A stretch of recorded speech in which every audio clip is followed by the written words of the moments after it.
Hello students, today's class is for class 12 and our topic is solution. In the previous two classes I have explained the dissolution of gas and the factors and the pressure effect law, that is the Henry's law, and different factors affecting Henry's law. In today's class we will discuss about the vaporization of liquids. Okay, the vaporization of liquids and in that respect the Raoult's law. Okay, so at first our topic is evaporation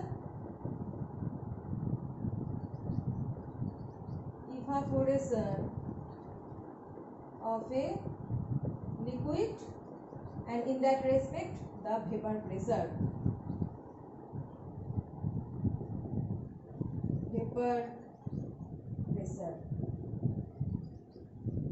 So actually we have to study what is vapor pressure. So to study vapor pressure we have to first discuss about evaporation of a liquid. Okay, so suppose we have taken some alcohol. Okay, we have taken some alcohol. So alcohol is evaporating and there is a lid. Okay, here is a lid. So when alcohol evaporates, or some you may consider other liquids too. So when it is evaporating,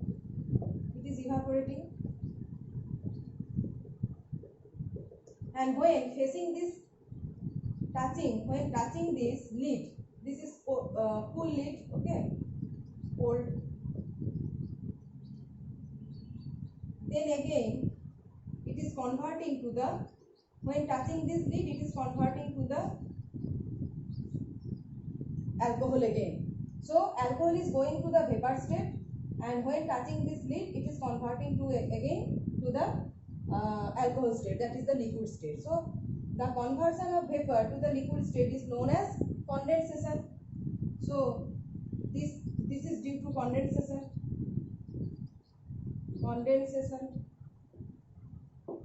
And when it is evaporating, that is liquid is going in the gas state, that is the vapor state, it is known as evaporation. Now these two processes are going simultaneously. Okay, now what is the rate? At first the evaporation has a higher rate than condensation. After a certain time period these two has equal amount of rate, that is the rate of evaporation is equal to rate of condensation, and that situation is the equilibrium condensation. And when more time passes the rate of condensation becomes higher than the rate of evaporation. So at first evaporation, that is liquid to vaporization state, gaseous, that is the conversion of liquid state to the gaseous state is higher rate. Then it is going to the equilibrium state, that is the condensation and evaporation are occurring in same rate, and after that the rate of condensation becomes higher than that of evaporation. So by considering these two processes, that is the evaporation or condensation, we can derive the expression or statement of vapor pressure, that is what is vapor pressure. So what can we write about vapor pressure? So we should consider the vapor pressure when this condensation and evaporation are occurring simultaneously in equal rate, that is the equilibrium condition. When evaporation is higher or condensation is higher, we should not consider this condition. We should consider the condition when these two are occurring in same rate, that is the equilibrium condition. And in equilibrium condition the pressure exerted by the gas is actually the vapor pressure. So the vapor pressure means equilibrium condition. So we are writing the statement of vapor pressure, that is definition. At constant temperature, whenever we are considering any one parameter, that is pressure, the temperature should be constant. So at constant temperature,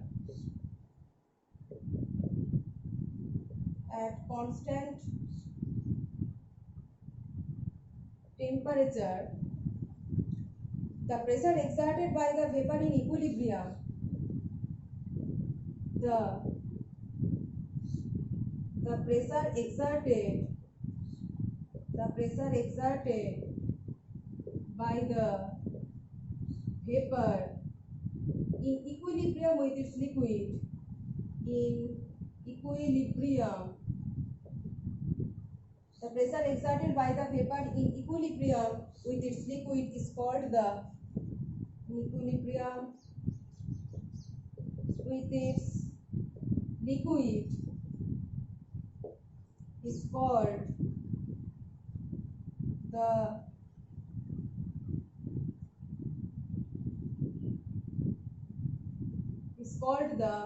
vapor pressure of the liquid. Okay. Vapor pressure of the liquid. So this is the statement of vapor pressure. Now there are also some factors that are affecting the vapor pressure. So the first term is temperature and the second term is also pressure. Okay. So the factors that are affecting the vapor pressure. The first factor is temperature. You know, when we are heating, that is the temperature increases, more vaporization occurs, right? More vaporization occurs. That is with increasing temperature, vaporization increases. Why? Because with increasing temperature, kinetic motion of the liquid particles increases, and when kinetic motion increases, they can overcome their intermolecular force of attraction, and that's why by overcoming the intermolecular force of attraction with increased kinetic energy, they can go in the vapor state. So the first factor is temperature, and we can write with increasing temperature,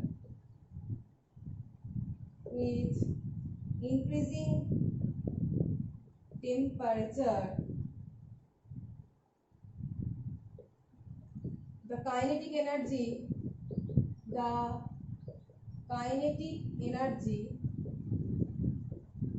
of the liquid particles increases,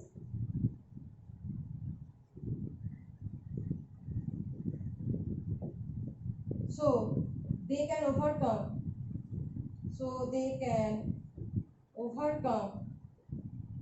the intermolecular force of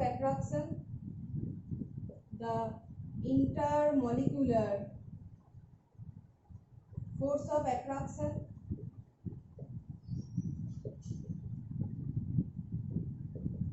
and hence can easily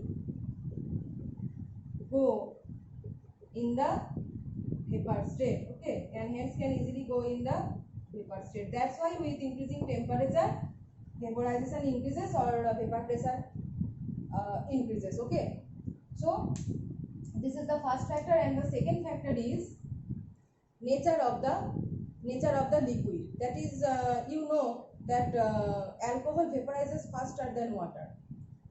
Okay, alcohol vaporizes faster than water, so the vapor pressure is affecting also by the nature of the solvent. And why alcohol is vaporizing faster than water? It depends upon this factor, that is the intermolecular force of attraction. So in case of alcohol, there the intermolecular force of attraction is lesser or poor than that of water. In comparison to water, the intermolecular force of attraction is alcohol is lesser or poor than that of water. So as the intermolecular force of attraction is lower in case of methanol or ethanol or any alcohol, it can easily go to the vapor state, and that's why their vapor pressure is higher and they are vaporizing faster. So the second factor we can write, the second factor is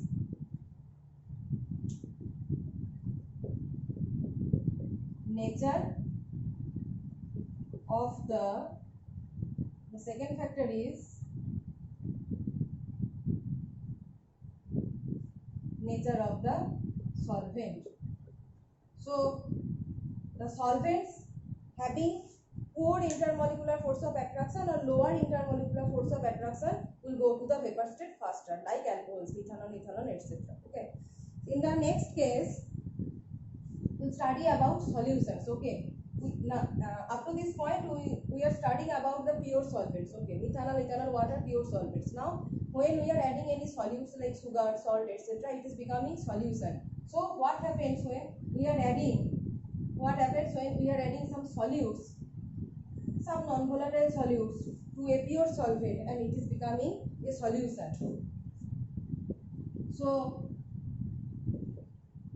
addition of a non-volatile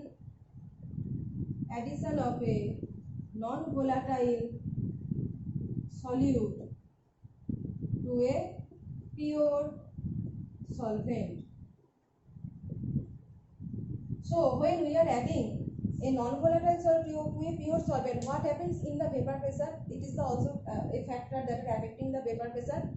So when we are adding non-volatile solute, the vapor pressure decreases. That is, we can write in that case vapor pressure of solution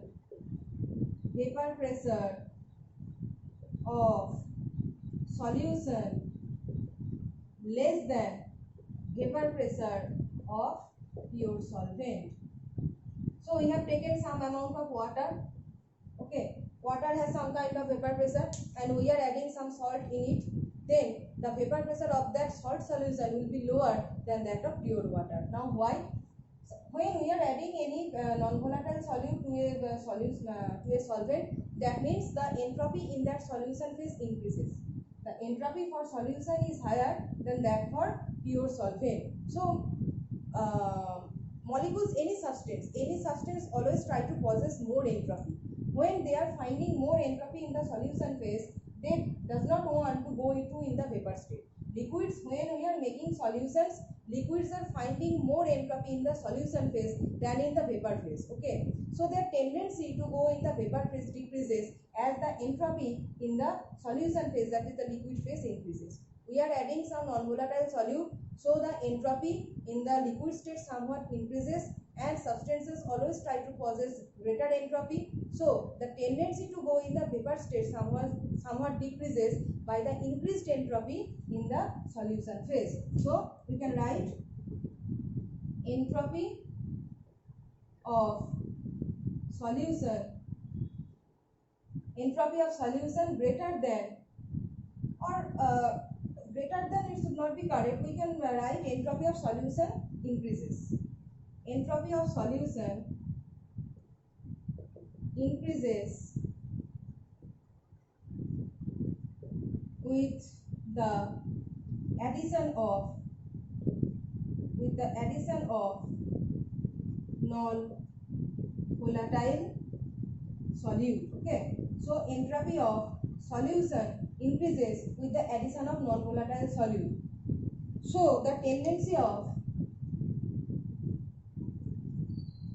so we are writing, so the tendency of solvent particles to go in the vapor phase,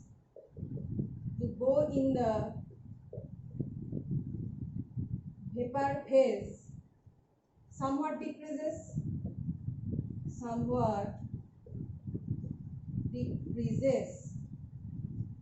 and hence if solvents are going vapor phase to the lesser extent, that means vapor pressure also decreases, and hence Vp, that is vapor pressure, decreases. Okay, so entropy of a solution increases with the addition of non-volatile solute, so the tendency of the solvent particles to go in the vapor phase somewhat decreases, and that's why the vapor pressure of solution is lower than that of pure solvent. Okay, so in the next class we'll discuss about Raoult's law and its mathematical form. Okay.